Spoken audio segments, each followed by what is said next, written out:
Assalamualaikum warahmatullahi wabarakatuh. Baik, kami dari kelompok 5 akan mempresentasikan hasil diskusi kami yang berjudul melaporkan hasil penelitian dan hasil kegiatan. Baik, yang pertama akan disampaikan oleh Muhammad Fahreji Bastian. Kepadanya dipersilakan.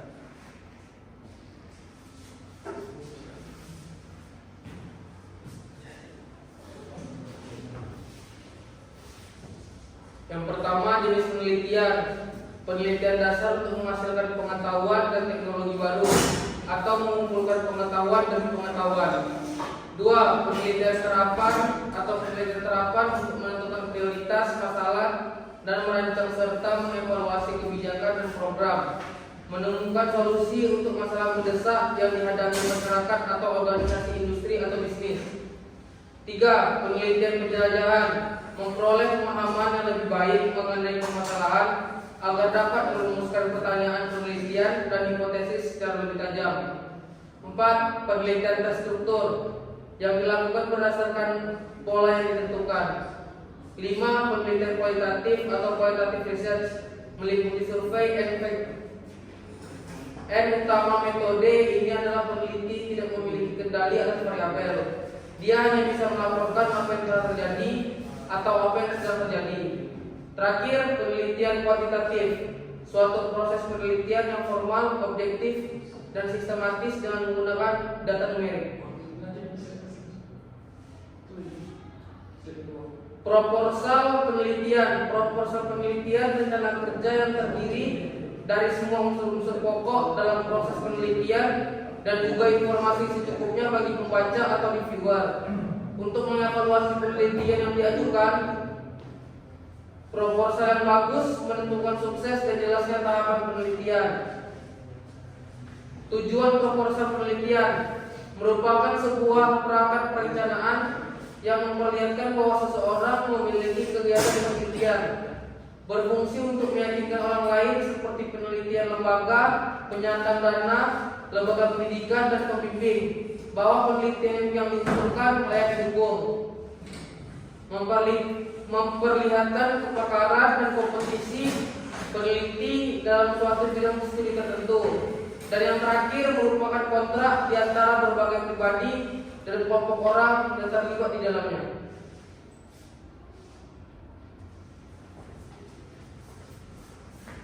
Baik, selanjutnya presentasi akan disampaikan oleh Muhammad Imam Syarafi. Kepadanya silakan. Baik, kita akan melanjutkan presentasi kelompok kami, yaitu kegiatan penelitian. Yang pertama itu memberikan manfaat sebanyak-banyaknya bagi masyarakat terkait dengan masalah yang dipecahkan.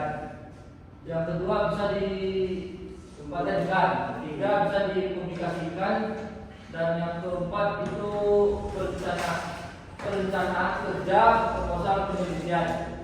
Yang kelima rencana penelitian. 6. Rencana dukungan administrasi.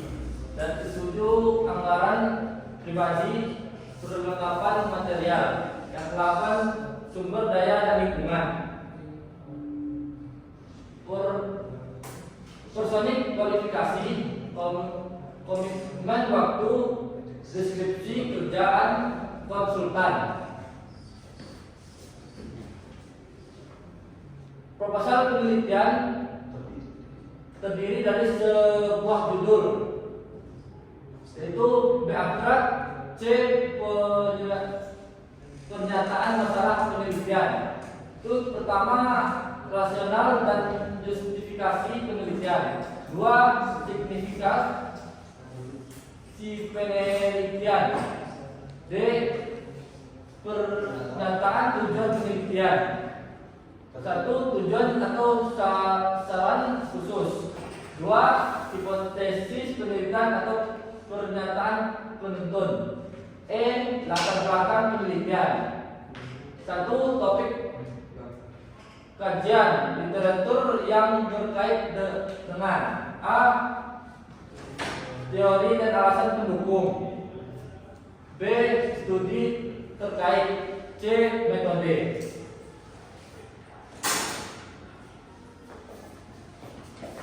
Baik, Baik, selanjutnya akan dipresentasikan oleh Rio Wisma. Kepada dia, silakan.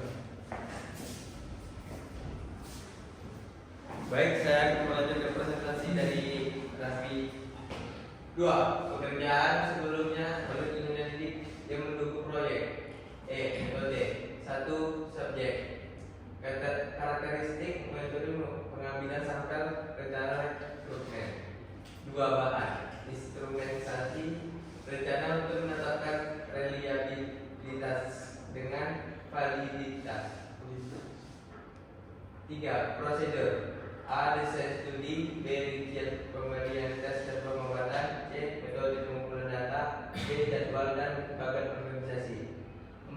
Manajemen dan analisis data. G. Literatur dikutip. A. Dokumentasi. Informat konsep. Kerangka proposal penelitian. 1. Identitas penelitian. 2. Ringkasan. 3. Latar belakang. 4. Menjawab pustaka. 5. Metode. 6. Luaran dan target capaian. 7. Rencana anggaran biaya. 8. Jadwal. 9. Daftar pustaka. 1. Judul proposal. Disimilitas mas. Penulisan judul dan identitas lain dalam identitas. 2. Ada 2 jenis judul, indikatif dan informatif. 3. Judul indikatif menyatakan sifat penelitian atau misalnya pengobatan pada asidosis metabolik pada ruminan yang kecil. 4. Judul informatif penyampaian pesan penelitian misalnya pengobatan cepat menurunkan kematian pada ruminansia kecil dengan asidosis metabolik. 5. Dan tidak deskriptif. Gunakan istilah khusus dan tidak singkatan dan nama penelitian. Baik, terima kasih.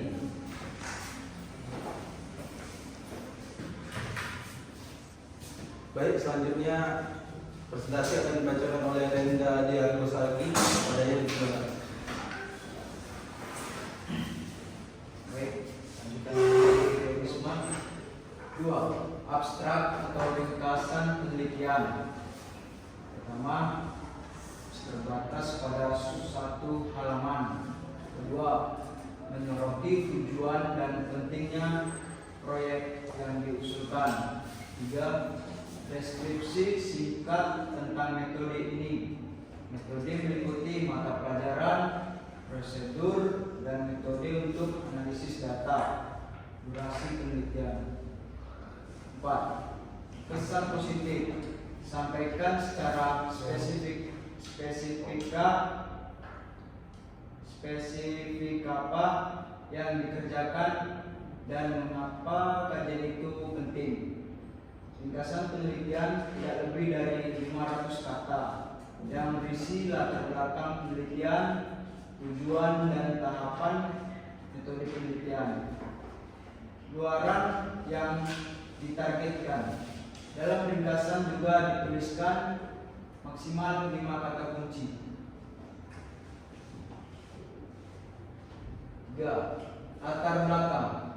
Pertama, latar belakang penelitian tidak lebih dari 500 kata yang berisi latar belakang dan permasalahan yang akan diteliti, tujuan khusus, urgensi penelitian. 2. Pada bagian ini perlu dijelaskan uraian tentang spesifikasi khusus terkait dengan skema latar belakang masalah. 3. Gambaran situasi permasalahan yang dihadapi yang coba akan diselesaikan. 4. Pernyataan masalah penelitian harus spesifik, menjelaskan inti permasalahan yang akan ditangani dalam penelitian tersebut. 5. Lakukan gap analisis. Uraikan antara apa yang telah dilakukan, kelemahan yang telah dilakukan, dan tawaran solusi apa yang akan diusulkan sebagaimana dalam proposal ini. 6. Dibuat menarik atau dramatis, tetapi jangan didramatisir. 7. Dibuat suatu rumusan masalah. Baik, sekian saya.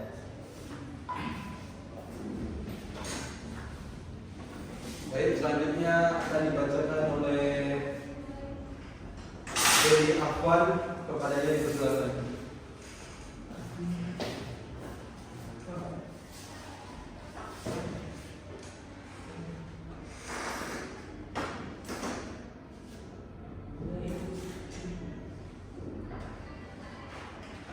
Tiga, tinjauan pustaka.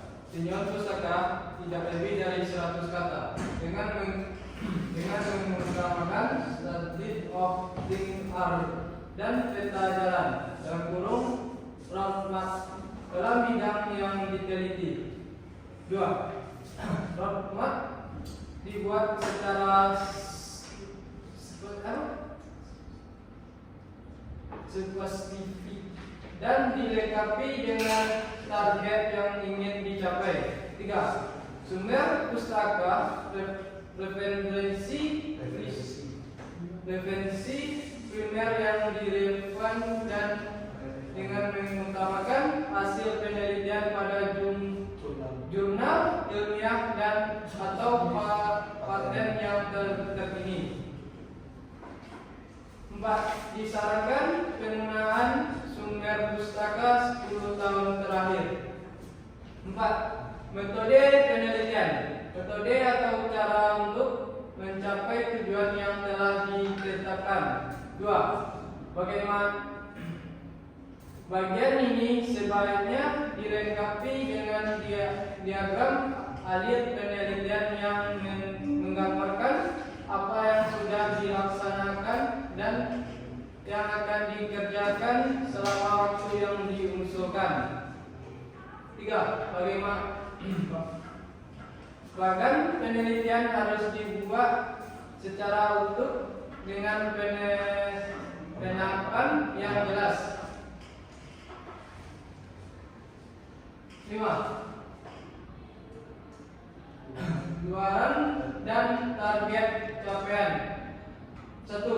Pengusulan wajib menyatakan luar apa yang akan dicapai. 2. Luaran wajib dan tambahan disesuaikan dengan skema penelitian. 3. Luaran dilengkapi dengan tahun capaian dan status pencapaiannya. 4. Luaran publikasi berupa artikel dengan menyebutkan nama jurnal dan menyebutkan nama penerbit yang dituju untuk luar berupa buku. 6. Rencana anggaran biaya. 1. Anggaran merupakan rencana keuangan yang disajikan dalam bentuk anggaran belanja. 2. Anggaran merupakan penjabaran proses penelitian secara nyata dan terukur. Berapa biaya yang diminta. 4. Untuk melaksanakan tahap tertentu dalam proses penelitian. 5. Anggaran hendaknya dibuat selengkap mungkin, cukup rinci dan harus jelas dan sebuah tabel.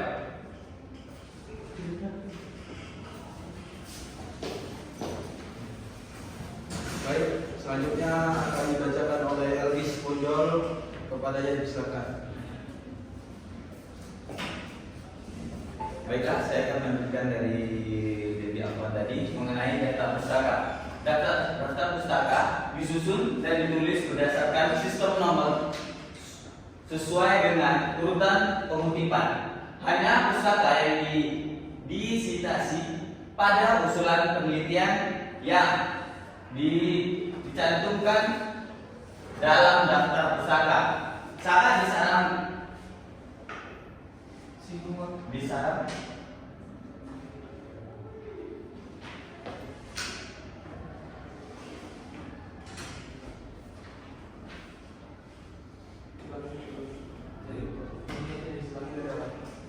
Daftar pustaka. Daftar pustaka disusun dan ditulis berdasarkan sistem nomor sesuai dengan urutan pengutipan. Hanya pustaka yang disitasi pada usulan penelitian yang dicantumkan dalam daftar pustaka.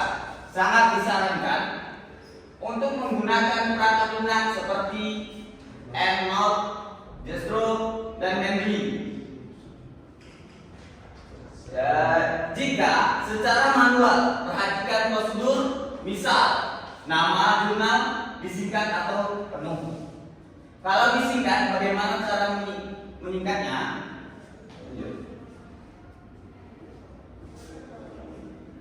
Kesimpulan dan saran. Kesimpulan, jenis penelitian terdapat 12 macam yang masing-masing mempunyai sifat dan manfaat, karakter dan tujuan yang berbeda, yakni penelitian dasar atau penelitian murni adalah pencarian terhadap suatu karena ada perhatian dan keingintahuan terhadap hasil atau suatu aktivitas. Hasil dari penelitian adalah dasar pengetahuan umum dan pengertian tentang alam serta hukum-hukumnya. Penelitian dasar bertujuan untuk mengembangkan teori dan tidak memperhatikan kegunaan langsung bersifat praktis.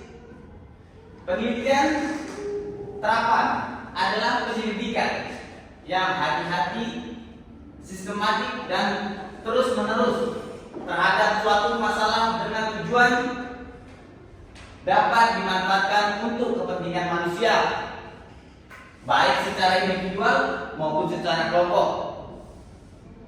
Hasil penelitian tidak perlu sebagai suatu penemuan baru, tetapi merupakan aplikasi baru dari penelitian yang telah ada. Penelitian terapan dilakukan dengan tinjauan menerapkan, menguji dan mengualifikasi kemampuan suatu teori yang diterapkan dalam memecahkan masalah-masalah praktis. Penelitian deskriptif ini hanya berusaha menggambarkan secara jelas dan sekuensial satu terhadap pertanyaan penelitian yang telah ditentukan sebelum para peneliti terjun ke lapangan dan mereka tidak menggunakan potensi sebagai petunjuk arah atau guide dalam penelitian. Penelitian sejarah lebih memfokuskan pencarian data dengan metode wawancara pada pelaku sejarah. Tujuan dari kegiatan tersebut ialah untuk memperoleh gambaran secara objektif terhadap peristiwa besar atau objek yang diteliti. Sekian, terima kasih.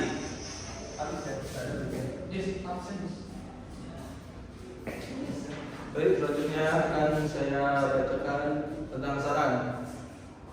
Saran, penulisan telah membahas tentang strategi pasar di atas, namun tidak dipungkiri sangat banyak kekurangan yang ada dalam makalah yang telah disusun. Dari makalah yang dibuat ini, penulisan sangat mengharapkan tanggapan baik kritik maupun saran dari Bapak dosen dan Ibu dosen dan teman-teman mahasiswa agar penulisan bisa membuat makalah dengan lebih baik ke depannya. Baik, sekian dari kelompok kami. Saya ucapkan terima kasih. Wassalamualaikum warahmatullahi wabarakatuh.